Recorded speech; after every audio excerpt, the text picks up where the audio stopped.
રાજ્યમાં pre monsoon એક્ટિવિટીની અસર જોવા મળશે। 5 જૂન સુધીમાં રાજ્યમાં છૂટાછવાયા વરસાદની આગાહી। દક્ષિણ ગુજરાતમાં 7 થી 9 જૂન વરસાદની આગાહી કરવામાં આવી। 8 જૂનથી દરિયાઈ પવનોની ગતિ તેજ થશે।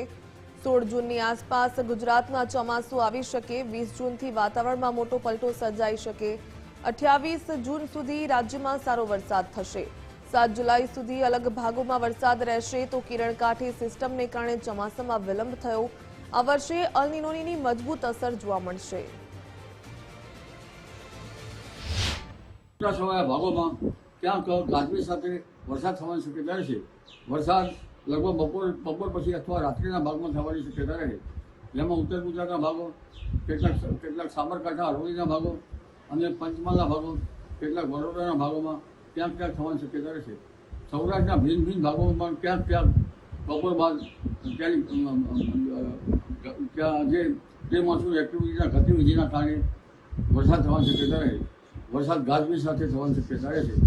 આ ઉપરાંત દક્ષિણ ગુજરાતના ભાગોમાં પણ પ્રી મોન્સૂન એક્ટિવિટીનો વરસાદ ગાજવીજ સાથે થવાની શક્યતા રહેશે।